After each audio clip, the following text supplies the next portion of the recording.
The Snake's Eye by L.T. Meade.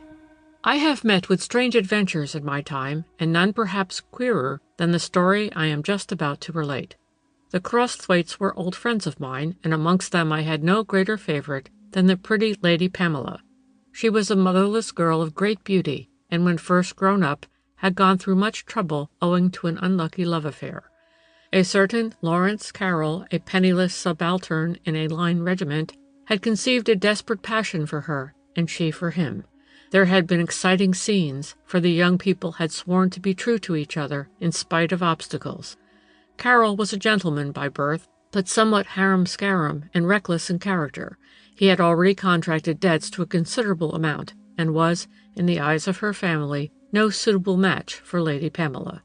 The Earl of Attrell forbade him the house. Lady Pamela broke down and had a somewhat severe illness, but in the course of a year had recovered her normal health and spirits. I had been consulted at the time of the Carroll trouble, and was therefore sincerely rejoiced when the news of Lady Pamela's engagement to the right man reached me. She had now to all appearance given her whole heart to a certain Captain Mainwaring, a well-known traveller and a particularly brave officer. He had money of his own, and a character without a flaw. He was 20 years older than his pretty young bride, but that fact mattered nothing in the eyes of her relations. At Lady Pamela's earnest request, I had promised that no scientific work should prevent my being present at her wedding. She was to be married with much ceremony early in February of this present year, 1896. The wedding was to take place from the Crosthwaites' townhouse in Portland Square, and the bridegroom arrived on leave of absence from his regiment in India just 1 week before the wedding. He was a tall, fine-looking, soldierly man, and Lady Pamela's friends congratulated her on all sides. These congratulations rose to a sort of furor of enthusiasm when it was discovered that amongst other presents the soldier had brought for his future bride's acceptance a diamond of extraordinary size and brilliancy. The night after Captain Mainwaring's return from India, I dined at the Crosthwaites, and after dinner was permitted to see the gem. It reposed on a velvet bed under a glass case, and stood on a centre table in the room where the other wedding presents were displayed. This room was not only guarded by a detective from Scotland Yard, but also by a manservant, an old retainer of the family, who was supposed never to leave it except when the detective was present. The diamond presented a strange and almost startling appearance. It was cut in the form of a cobra's eye, with some scintillating rays in the centre, which not inaptly represented the pupil. It was set in a thin gold socket, and looked like an eye of evil and strange import as it glittered on its purple bed. In addition to the value which its queer shape and unique appearance gave it, the stone itself was of great intrinsic worth, as it weighed over 30 carats. One glance was sufficient to show me that it was of the first water and was free from the least clouding or imperfection. In certain lights it gave out a blue, in others again a red color. "You would like to hear the story of that queer diamond?" said Captain Mainwaring, coming up to my side when he saw me examining the gem. "It certainly presents a unique appearance," I answered. "It must have a history." "It has. It is in reality one of the eyes of an Indian idol. It was given to me by a Rajah, whose life I had been instrumental in saving. When he presented me with the gem, he made a queer request. 'It belongs to a tribe with whom I and my people have had a lifelong quarrel,' he said. 'It is, as a glance will show you, the eye of a cobra. We call it in Hindustani snap ki ank, which means the snake's eye. The money value of this stone is immense, but I run considerable danger by having it in my possession. In fact, I should be glad to be rid of it. If you are willing to take the responsibility, you shall have it on a condition.' I told him," said Captain Mainwaring, "that I was not a nervous man, and that I would gladly accept the responsibility of such a valuable possession. 'You saved my life, and I owe you something,' replied the Rajah. 'The stone shall be yours if you will take my servant, Gopinath, as its guardian. I do not wish to have your blood on my head, and you would assuredly never reach England in safety if Gopinath did not take care of the diamond for you. He is a Brahmin, a valuable and excellent fellow. He will serve you day and night, and will protect the gem. Take him with you to England. While he remains in your service, the diamond is safe.' As he spoke, the Rajah lifted a curtain, and Gopinath appeared. He was a good-looking fellow, tall, with the sleek skin, sinewy frame, and glowing, jewel-like eyes of his countrymen. I happened to be in need of a servant, and gladly accepted the guardian with the gift. Gopinath has accompanied me to England, and is so much attached to me and to the snake's eye that I do not think we are likely to part for many a long day." "You suffered no hairbreadth escapes, then, in traveling down the country with a gem of such value?" I asked. "I believe I did, several, but Gopinath was always to the fore.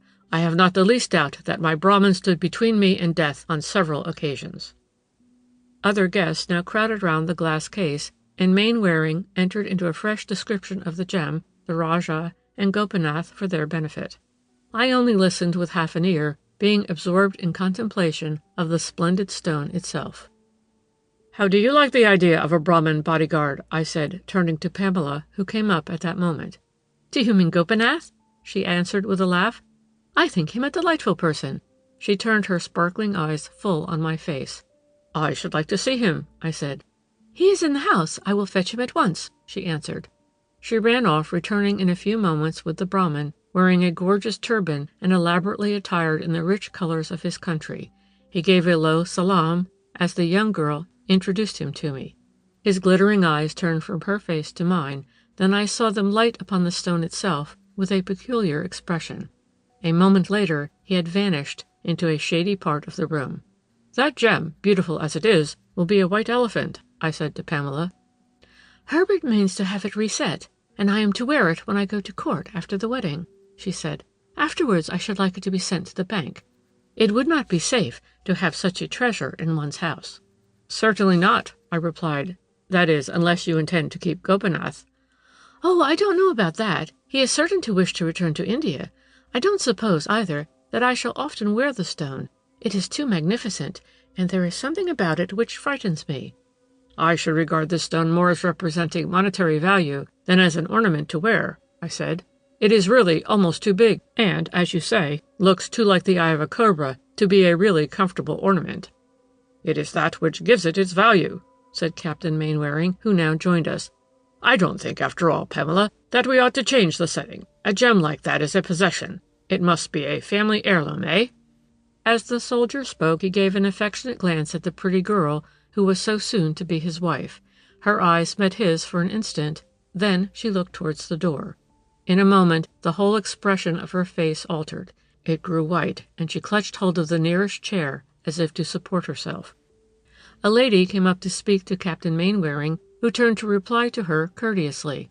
At the same instant I saw a tall man, with a pale face and somewhat nervous expression, come hastily forward. I knew him at once, and his appearance at that moment startled me not a little. He was Pamela Crosthwaite's old lover, Lawrence Carroll. He went straight to her side and held out his hand without uttering a word. The troubled expression in her eyes grew more marked, and in spite of all her efforts, she was really trembling violently. Captain Mainwaring turned towards her again. With a great effort, she seemed to recover herself and laid her hand on his arm. "Let me introduce you to my friend, Lawrence Carroll," she said. "Mr. Carroll, Captain Mainwaring." The captain bowed and favored Carroll with a brief glance. The slight nervousness left Carroll's eyes. They grew bright and steady. He began to talk eagerly, and so did Pamela. The conversation once again turned upon the diamond. Captain Mainwaring unlocked the glass case, and taking the gem in his hand, gave it first to me and then to Carroll to examine. We were exchanging opinions as to the beauty and rarity of the stone, but when he thought no one was observing him, Carroll's eyes followed Lady Pamela, who had left us, with a queer resolve growing stronger and stronger in their depths. It needed but a few glances to show me that his passion was as strong as ever. Presently Lady Pamela and her friends approached the part of the room where he was standing. She was passing him without a word, but he stretched out his hand as if to detain her. She turned then and looked him full in the face. As she did so, every vestige of color left hers. "I came here tonight to give you back your promise and your gift," he said. He thrust the letter into her hand, and a moment later left the room. Shortly afterwards I also took my leave, and returned to the flat which I occupy in Bloomsbury. I have fitted myself up a laboratory there, and spend a great deal of my time in that sanctum. It was past 11 o'clock when I got home. My servant, Silva by name, a Hungarian, was waiting up for me. I told him to go to bed, and went straight to my laboratory.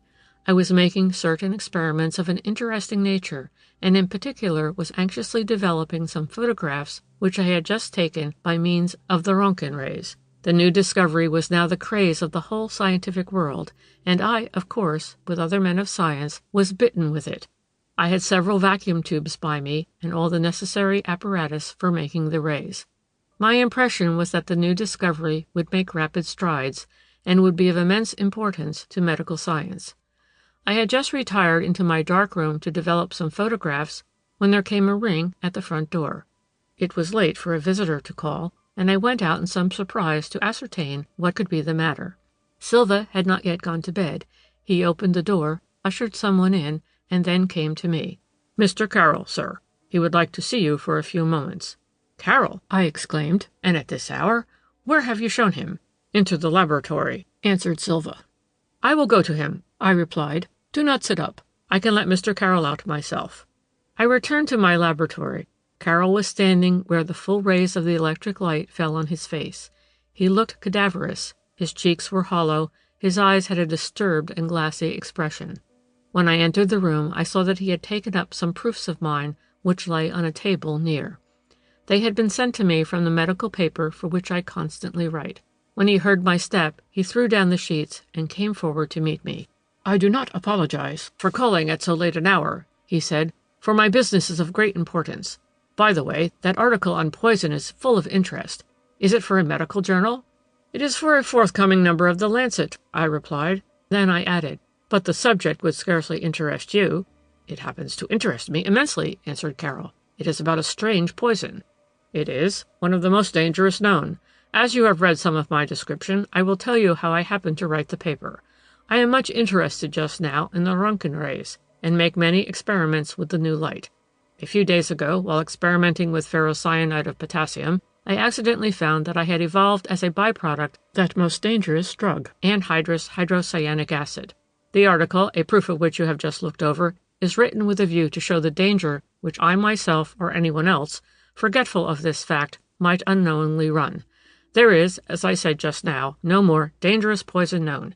It causes death by inhalation, and the process of making without certain precautions is fatal." "Would the victim suffer?" asked Carroll abruptly. "No, death would be instantaneous." "And you have really made the drug, Gilchrist?"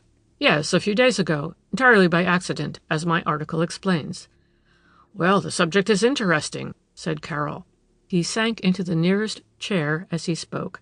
"There are moments," he continued, gazing at me with bright eyes, "there are moments in the lives of many men when the poison question becomes full of strange fascination."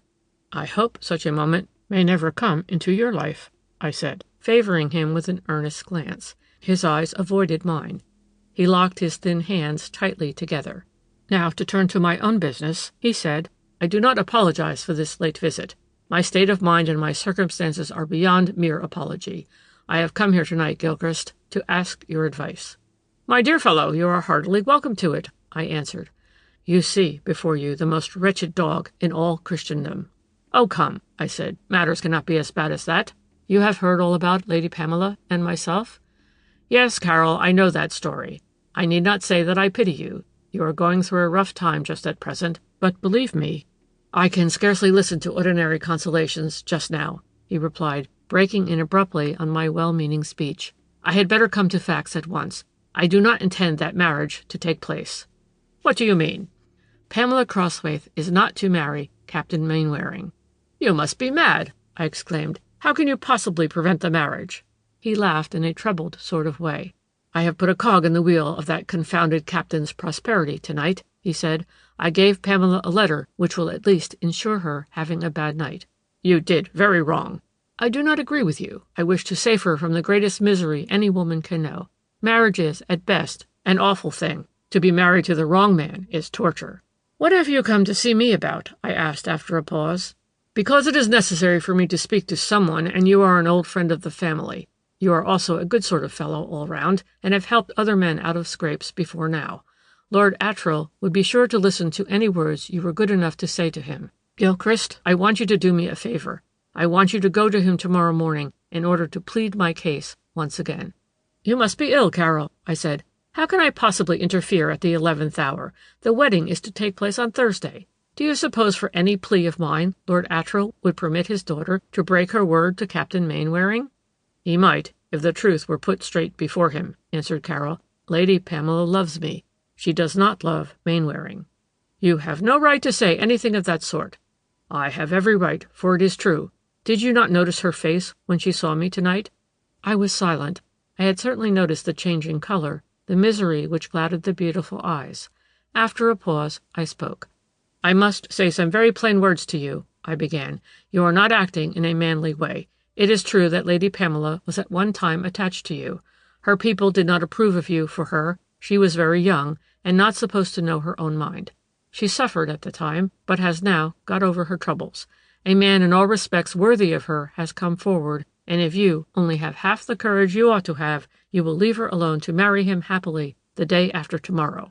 I am quite impervious to any hard things you may like to say of me, answered Carroll.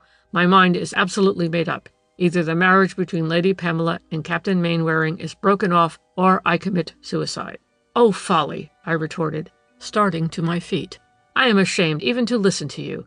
You profess to love Lady Pamela, and yet you would cast such a terrible shadow over her life? No, I would draw the line at that, he answered. His lips trembled, and his eyes softened for the first time. If she marries Mainwaring, she will never know of my horrible fate. I have given her people to understand that I am returning to my regiment. If I cannot effect the object for which I have visited you tonight, I will allow her to continue in that belief. She will think of me, when she thinks of me at all, as living and suffering far out of England. I will take good care that she does not learn the worst. But now to business. Will you help me, or will you not? It is impossible for me to help you in the way you have just suggested. It would be useless. Were you calmer in your mind, you would agree with me. You would know that nothing I could possibly do or say would alter matters now. If you meant to interfere, why did you leave it to the 11th hour? Because I have been out of England with my regiment. The news of the engagement reached me in Africa 3 weeks ago. I managed to get leave of absence and took the first boat back to England. I arrived in London this afternoon. Well, I will not keep you any longer. I am sorry you cannot see your way to help me. Had you arranged to talk to Lord Attrill, matters might have been made a little easier. As it is, I must take my own course. You are fully resolved to see Mainwaring? I am. I have told Pamela in the letter which she received tonight of my intention. Mainwaring shall not marry her in the dark. Before he sleeps tonight, he will know, from me, the whole story of our engagement. And your idea is that this news will induce him to break off the match? I think it probable. Anyhow, I will put him to the test. Suppose he sticks to his engagement? Then I shall not live to hear the marriage bells ring. By the way, Gilchrist, how did you say that drug of yours was to be used? You have nothing to do with that, I answered. In your present state of mind, the less you think of poisons, the better. He rose without a word. He was a tall and slenderly made man of wiry build. His lips shut in a firm line. I had seldom seen a more determined face. I wish I could induce you to leave well enough alone, I said to him. And allow that brute to have his way with her life? He replied. There is no power on earth will make me do that. He shook hands with me and left the house. He had been gone but a few moments when, approaching the table where the proofs from the Lancet lay, I perceived that page 8 was missing. On this page a careful description was given of the use to which the deadly acid could be put. I looked around me in consternation. The page might possibly have dropped on the floor. I could not find it. The next moment a cry of alarm escaped my lips. A small bottle of the drug itself had been standing near the manuscript. It also was gone. In a moment I knew what had occurred. Carroll had seen the word poison written in large letters on the label of the bottle, and had evidently slipped it into his pocket before I entered the laboratory. I am not, in the ordinary sense of the word, a doctor, although I have studied both medicine and surgery. I know, however, only too well the deadly and awful nature of the drug which the unhappy man had provided himself with. To follow him was my immediate duty. I put on my hat and went out. The hour was now past midnight. The moment I found Carroll, I would force him to return me the bottle which contained the anhydrous hydrocyanic acid, but I had not gone many steps before I remembered, to my consternation, that I did not know his address. He had spoken, however, of visiting Captain Mainwaring. Mainwaring was staying at the Savoy. I would go there, inquire for the captain, and if necessary, force my way into the room where the two were having their interview. I hailed the first hansom I came across and desired the man to drive me to the Savoy Hotel. When I got there, it was close on 1 o'clock. The night porter alone was up. In reply to my message, he said he would go up to Captain Mainwaring's rooms and ascertain if Mr. Carroll was with him. I waited in the hall. The man came back after a few moments to inform me that Carroll must have left, for the lights were all out in the captain's rooms, and he concluded, therefore, that he had retired for the night. I left the hotel. There was nothing more to be done until the morning. I returned home and, entering my laboratory, spent many hours thinking over Carroll's unhappy story. As the time flew by, my uneasiness grew greater and greater. Towards morning, I dropped asleep in my chair. In my sleep, I was troubled by dreams, in which I saw the awful drug which I myself had manufactured taking deadly effect on more than one hapless victim. When I awoke with a start and bathed in perspiration, the winter daylight was struggling into the room. I went to my bedroom, changed my things, and ordered Silva to get breakfast. While dressing, I quickly made up my mind. I would have a cup of coffee and call at an early hour on Captain Mainwaring at the Savoy. He might possibly know Carroll's address. In any case, I would be able to judge by his manner what effect the young man's communication had had upon him. Breakfast was served, and I had just entered my morning room when a loud peal at the front door startled me. Silva went to open it, and the next moment Carroll, white as death, and with an expression on his face which paralyzed the words I was about to utter, entered the room. The moment the servant withdrew, he came eagerly up to me. "I cannot realize it," he said. "I do not feel the slightest pain, but all the same I know I am a doomed man. Captain Mainwaring is dead." I sprang to my feet. "What do you mean?" I asked. "I state a fact. I saw him last night, and told him the whole story of my engagement to Pamela Crosthwaite. He was angry at first, then he calmed down, said he would take a night to think over matters, and begged of me to be at the Savoy at 8 o'clock this morning. I arrived there to find the whole place in consternation. The captain was found dead in his bed. A doctor had been summoned, who gave it as his opinion that there was undoubted foul play. I could see by the expression on the faces of the hotel servants that I was suspected. I told the head waiter that I was going to see you, and walked straight out of the hotel. Now, what is to be done?" "This is terrible," I said. "There must be some mistake." "There is none. Would I invent anything so ghastly? You must see for yourself, Gilchrist, what this means to me. I was the last person with Mainwaring. We parted in anger. The hotel servants will swear as to the length of our interview. I shall be arrested almost immediately. And to confirm matters, to make it impossible for me to escape hanging, there is this, Gilchrist, in my pocket." As he spoke, he drew out the little bottle of anhydrous hydrocyanic acid. "Give it to me," I said, stretching out my hand for it. "No, I shall keep it for now. I took it for my own purposes. It lay on your table last night. The first thing I saw when I entered the room was the poison label on the bottle. I was tempted and appropriated it before you appeared. I was searching for means to take my own life if necessary. Just as you entered the room, I had finished reading a full description of the particular action of the poison. I slipped page 8 of your proof also into my pocket. Here is the proof now, and here is the bottle." "Well, at least you can give them back to me. You need not voluntarily slip a rope round your neck." "It is too late," he replied. "When I heard the fatal news at the hotel, I staggered and almost fell. Some fiend tempted me to put my hand into my pocket. I pulled out the bottle and stared at it as if I was stupefied. A waiter who stood near must have seen the word poison on the label. No, I shall brazen the thing out now. I have come to you as the only friend I possess. What do you advise me to do?" "To sit down and, if possible, tell me what occurred," I replied. Carroll stared at me fixedly for a moment. Then he flung himself into the nearest chair, and clasping his big hands round one of his knees, began to speak. "I will tell you what occurred. I arrived late at the Savoy Hotel, but Mainwaring had not gone to bed. I saw him and told him my story. He absolutely refused to give Pamela up." "About this bottle?" I said, as Carroll paused and wiped the moisture from his brow. He glanced at it with a strange expression. "I went to the Crown Hotel," he continued, "a small one not far from the Savoy. When I reached my room, I took the bottle out of my pocket. Mainwaring's words had nearly maddened me. I saw he would not relinquish Pamela on any terms. A horrible desire to take away my own life surged into my brain. I read the paper once again in which you give a description of the exact action of the poison. I broke the seal and removed the cork from the bottle. In another moment I should have inhaled the drug, and my miserable life would have been over.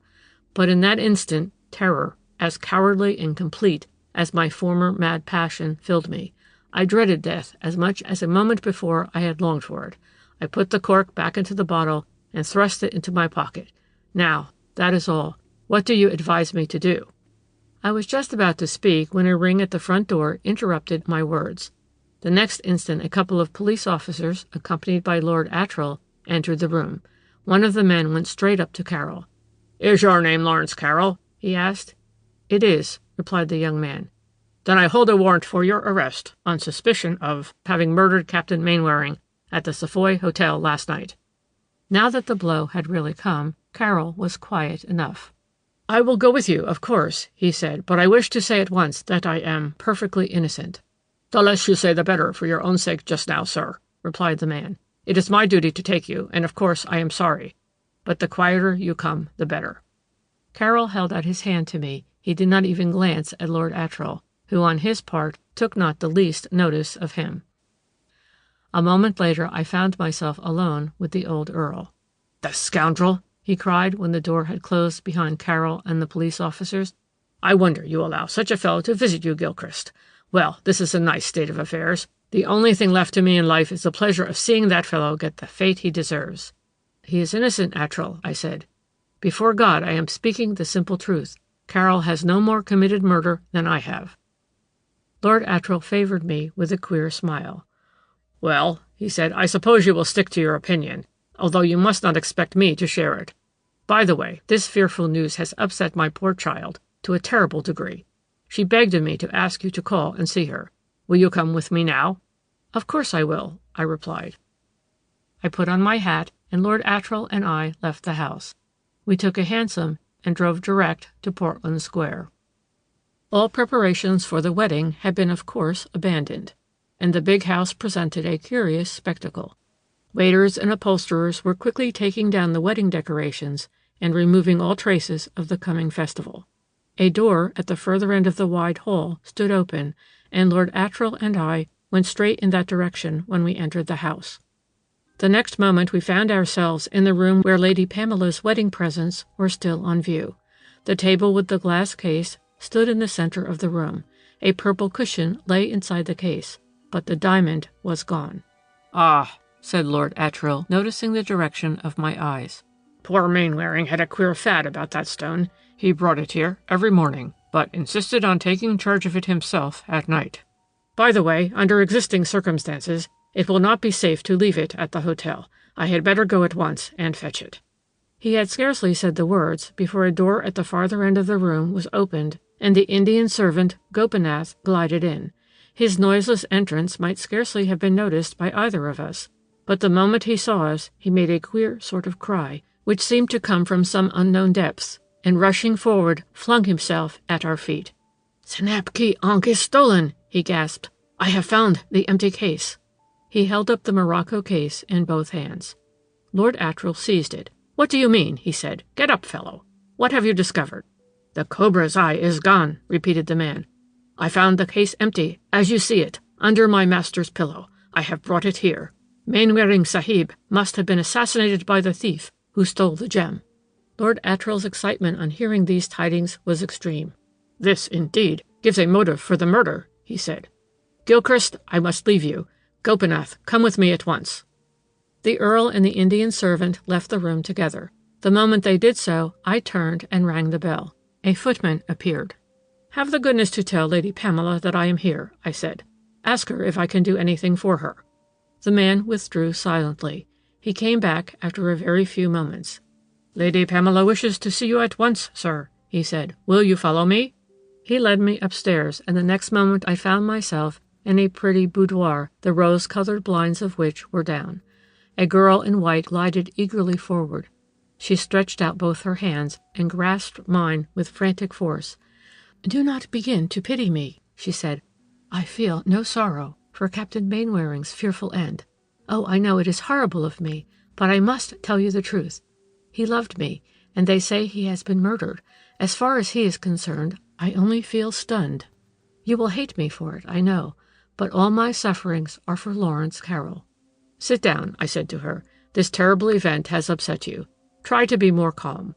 "How can I?" she said in reply. "They have just told me that Lawrence has been arrested on suspicion. They believe, too, in his guilt. I see it in their eyes. They think he murdered Captain Mainwaring. Oh, I cannot speak of my fear.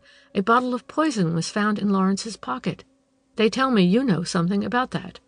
"Unfortunately, I do." "How did he get it? Had you anything to do with it?" "I refused to tell your father when he asked me a similar question," I replied. "But you are different. If you will listen to me, I will tell you the simple truth." I then related in as few words as possible the manner in which the dangerous acid had got into Carroll's possession. "You think he took it because he meant to commit suicide?" "That was his intention. Thank God, when the supreme moment came, he had not sufficient strength to carry out his own desperate resolve." "Are you going to attend the inquest?" asked Lady Pamela after a pause. "Yes." "Are you likely to be asked about the poison?" "I am certain to be questioned about it." "You will not tell what you know?" I looked at her in some surprise. "I must not keep my knowledge back," I said. "Remember, I shall be under oath." "That is the point to which I am coming," she replied, seeming to gather up all her strength for a supreme effort. "Even though you are under oath, I want you to promise me faithfully that you will keep your knowledge back." "You want me to commit perjury?" I said. "You cannot know what you are talking about."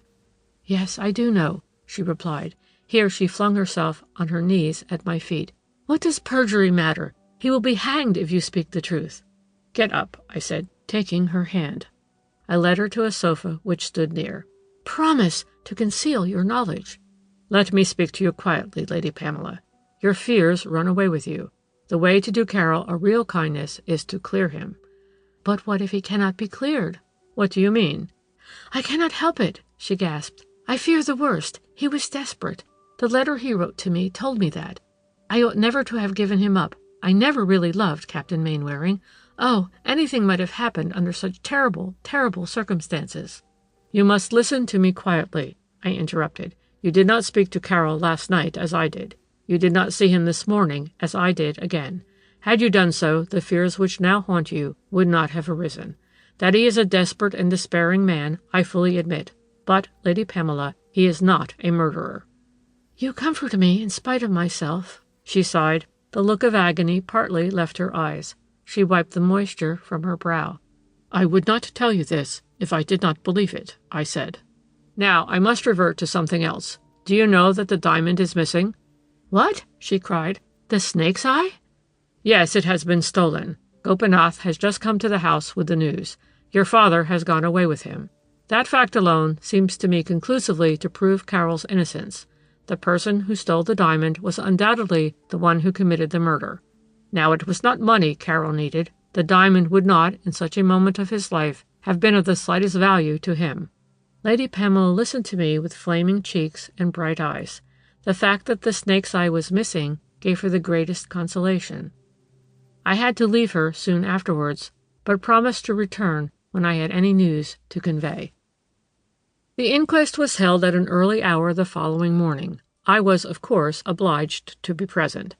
The evidence against poor Carroll was overwhelming, and a verdict of wilful murder was returned by the coroner's jury.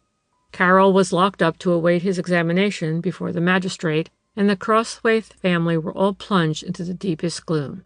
I called late in the evening to see Lady Pamela, but was told that she was seriously ill, that a doctor was in attendance, and that an affection of the brain was considered imminent. I returned to my own house too restless and miserable to take any interest in those secrets of nature which generally absorbed my closest attention. I was in my library, trying in vain to divert my thoughts, when Silva came to tell me that the Indian servant had called and wished to speak to me. I desired him to be admitted at once, and the man entered the room. He came straight up to me and presented me with a letter from Lady Pamela. I opened it. It was a request that I would call to see her at an early hour the following morning. "I am nearly mad with trouble and illness," she said. "An interview with you would give me the greatest comfort." While I was reading the letter, Gopinath stood with folded arms a few feet away from me. I glanced up at him and was immediately struck with the great change in his appearance. When last I had seen him, he had appeared to me as a strikingly handsome specimen of his race, thin and wiry, upright as a dart, with beautiful, supple limbs. Now his face was emaciated, his eyes had the expression of anguish which one sometimes notices in those of a suffering dog. His figure was bowed, and at intervals long shuddering sighs escaped his lips. "You are ill, Gopinath," I said, speaking abruptly. "Sahib, I suffer," he replied. He pressed his hand as he spoke to his right side. "I suffer agony," he said again. "Give me your hand," I said. I took it in mine. The pulse in the thin wrist was quick and wiry. The man's skin also burned. He was evidently very ill, and I thought he must have fallen a victim to some form of Oriental fever. "When I breathe, I suffer torture," he said. He spoke with a gasp. I motioned to him to take a chair, but instead of doing so, he seated himself on the floor with his legs doubled up under him. "Can you relieve me?" he asked. "They tell me you understand the healing art." "You had much better see a proper doctor," I said. He shut his eyes and began to sway backwards and forwards. "I don't want an English doctor," he said. "It is the cruel cold of your England that makes me suffer. I want to get back to my own country. I shall die if I stay much longer here." He rubbed his hand over his right side. As he did so, a sudden idea darted through my brain. His unaccountable grief, the complete change in his appearance, made a wild hope leap within me. No suspicion in connection with the murder had yet fallen on Gopinath. Suppose, after all, he knew more about it than anyone else. In my mind, there was not the least shadow of doubt that the person who stole the diamond was the murderer. Suppose the temptation to appropriate so valuable a gem had proved too much for Gopinath? "Stand up," I said to him suddenly. "You suffer pain there?" I pointed to his side. "Torture," he replied. I saw that he could scarcely pull himself upright. His sufferings were at least real. "I'm going to find out what is the matter," I said. "Can you cure me?" he asked, a faint return of hope coming into his eyes. "I may be able to do so. Stay where you are for a moment. I will be back directly." I left him and went into my laboratory. The moment had come when I might really test the Roentgen rays. Was it possible that they might indeed be the means of discovering crime, and so save an innocent life? Crook's vacuum tube was got into the right position. I saw that the rays worked well. Then I returned to Gopinath. "Come with me," I said. He followed me into my laboratory without a word. I desired him to strip, and then after some difficulty arranged him in such a position that the rays should pass through his body. I turned off the light in the room. My electrical battery worked well. The rays played admirably in the vacuum tube. I removed the cap from the camera, and after an exposure of from 7 to 10 minutes, felt certain that I had taken a careful photograph.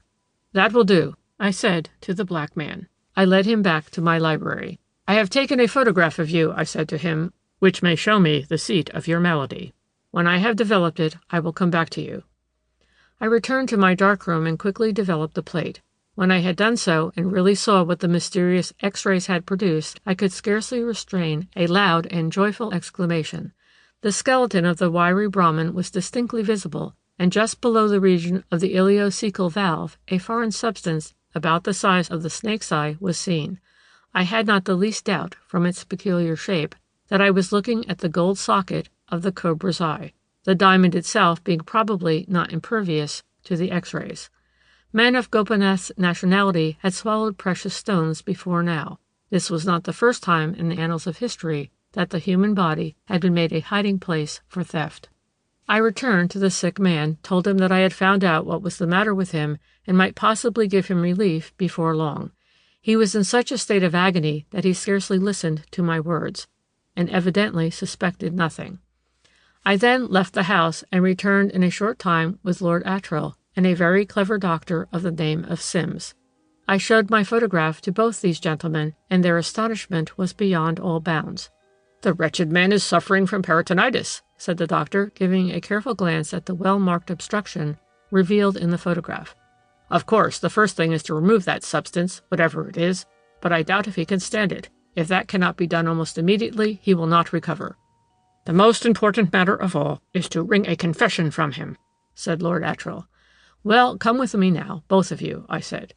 We went to my library, where Gopinath lay flat on the floor, groaning piteously. "You are so ill," I said to the Indian, "that I could not possibly cure you without the aid of a good medical man. This is Dr. Sims. The first thing he must do is to remove the diamond which you have swallowed."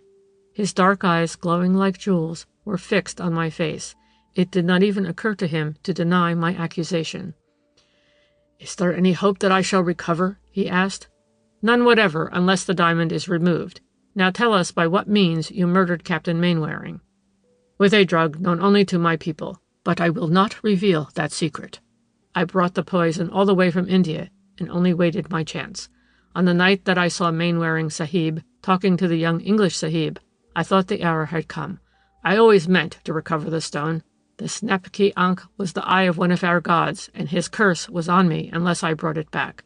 I had furnished myself with the skeleton key of the Sahib's room, and when I thought he was asleep, I entered softly and poured the poison on his pillow.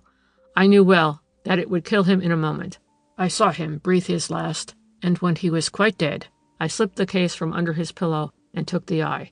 I swallowed it as the best means to prevent it being discovered." The wretched man tried to say something more, but fell back, writhing in pain. Dr. Sims did all he could for him, but in vain.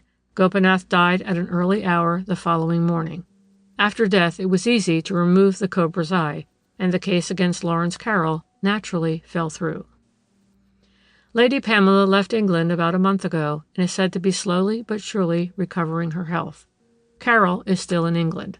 Whether these unhappy lovers will ever be united in the bonds of holy matrimony, time alone can prove. End of The Snake's Eye